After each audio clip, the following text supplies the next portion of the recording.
Assalamualaikum warahmatullahi wabarakatuh. Di sini saya Rizky Anji Hafita dari kelompok A4 akan melakukan evaluasi sitostatika. Sitostatika atau kemoterapi adalah obat yang diberikan kepada pasien yang mengalami penyakit kanker. Sitostatika sendiri memiliki 3 sifat, yaitu karsinogenik, mutagenik, teratogenik. Karsinogenik bisa menjadi pemicu sel kanker. Mutagenik bisa menimbulkan sel yang bermutasi menjadi tidak normal, tumor, dan kecacatan pada janin. Untuk yang teratogenik adalah bisa menjadikan perkembangan pada proses kehamilan tidak normal dan beresiko kerusakan pada embrionya. Dengan resiko yang sangat berbahaya ini, tentunya perawat yang akan memberikan perawatan sitostatika harus yang terlatih dan menerapkan SOP yang baik dan benar. Lalu selanjutnya ada SOP penata laksanaan sitostatika.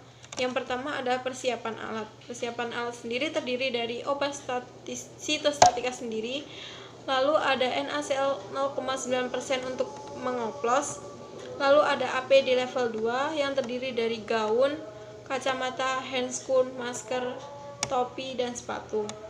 Lalu ada spuit 5 cc untuk mengambil obatnya dan spuit 10 cc untuk mengoplos. Ada infuset, alkohol swab, lalu ada label obat agar tidak terjadi keliruan di antara pasien. Yang kedua adalah persiapan pasien, mengidentifikasi pasien apakah benar pasien tersebut menerima pengobatan sitostatika. Lalu kita memberitahukan kepada pasien tindakan apa yang akan kita lakukan, efek samping, dan kegunaan untuk si pasiennya. Lalu kita mengukur TTV, kaji riwayat alergi, menyiapkan lingkungan, menyiapkan posisi pasien. Setelah itu kita melakukan persiapan diri, melepas aksesoris, mencuci tangan, menggunakan APD yang terdiri handscoon, gaun, kacamata, masker, sepatu.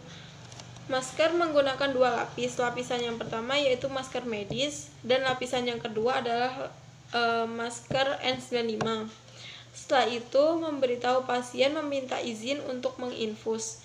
Lalu setelah itu kita pilih mana area yang akan ditusuk. Lalu lakukan dengan teknik aseptik, hindari kebocoran sarung tangan. Usahakan jangan ada obat yang tercecer, dan saat membuka obat diusahakan jauh dari muka, karena nanti akan terjadi proses penghirupan. Buat label pada spuit agar tidak tertukar, dan kalau sampai ada obat yang tercecer, usahakan untuk segera dibersihkan dengan kertas. Lalu masukkan obat sitostatika dan monitor pasien. Lalu kita ke tahap terminasi, kita membersihkan alat, cuci tangan, dan komunikasi dengan pasien. Lalu yang terakhir adalah dokumentasi. Ada beberapa hal yang harus diperhatikan saat pemberian sitostatika. Yang pertama, harus berada di ruang isolasi. Lalu karena hal ini pemberiannya kepada anak-anak dan anak-anak mengalami hospitalisasi, otomatis pihak keluarga akan menemani anaknya di ruangan. Lalu pihak keluarga akan diberikan APD yang terdiri dari baju, masker, dan topi. Melaksanakan tindakan dengan teknik aseptik, melaksanakan pendidikan kesehatan kepada keluarga, dan yang terakhir, bila mungkin alat-alat makan dan alat-alat kesehatan dipisahkan.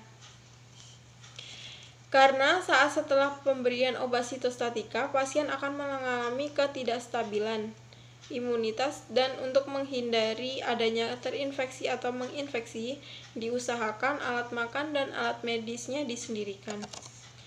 Ada beberapa jenis golongan dan efek sampingnya. Jenis-jenis golongan dan efek sampingnya. Obat sitostatika sendiri memiliki 8 jenis. Yang pertama, alkinetic agents.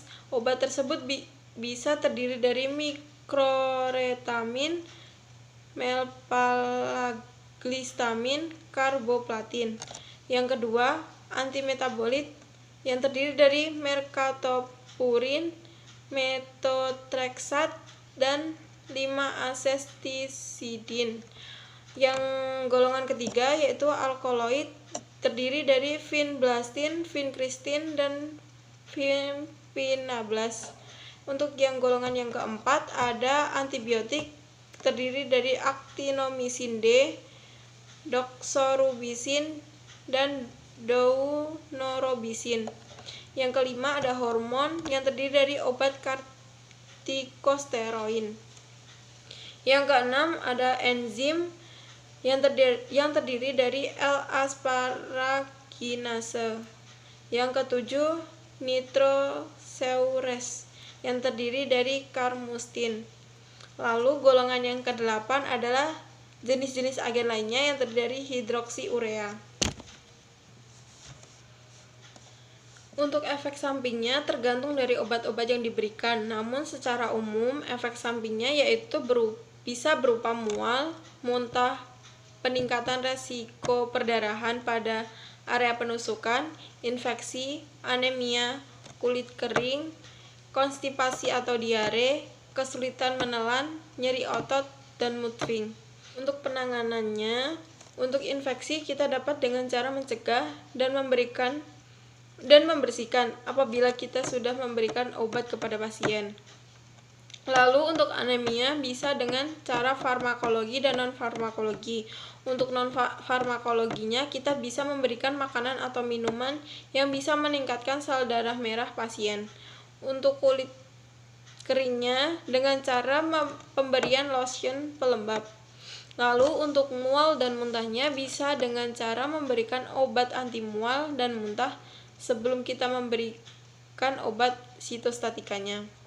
Untuk konstipasi atau diare, apabila masih dengan batasan normal, kita bisa memberikan dengan cara non-farmakologi, yaitu memberikan makanan yang berserat. Dan apabila sudah melewati batas normal, kita bisa dengan farmakologi dengan mengkonsultasikan kepada dokter. Untuk kesulitan menelan, kita bisa dengan cara memberikan makan atau minuman yang mudah ditelan seperti bubur, puding, dan dianjurkan untuk memberikan makanan atau minuman yang disukai oleh pasien.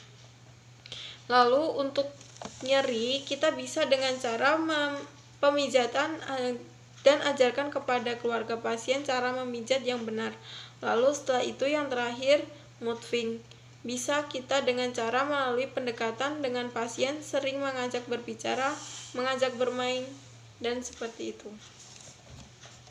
Setelah itu melakukan pendidikan keluarga kepada keluarga.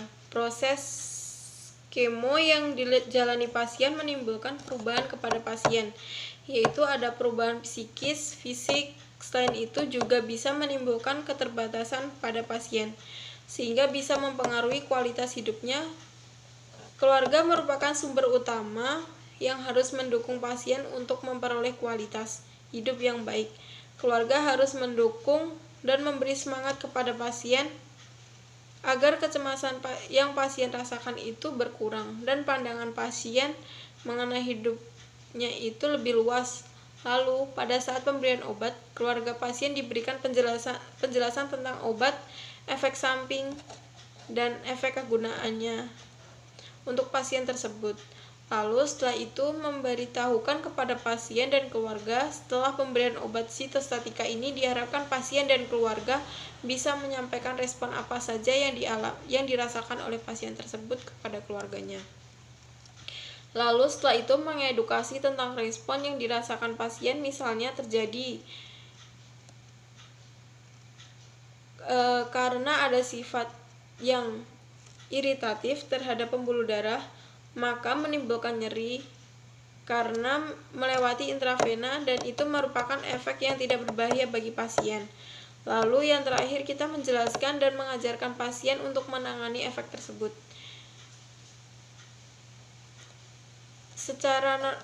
Dan kita bisa memberikan obat tersebut secara non-farmakologi, seperti contoh untuk nyeri kita bisa mengajarkan bagaimana cara memijat.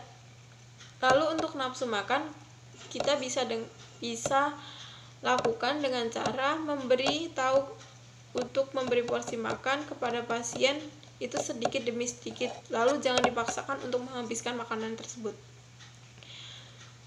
Lalu memberikan makanan atau minuman yang disukai oleh pasien dan memberikan makanan yang mudah ditelan, seperti tadi ada bubur sama puding. Sekian penjelasan dari saya. Apabila ada kesalahan atau kekurangan, mohon maaf. Assalamualaikum warahmatullahi wabarakatuh.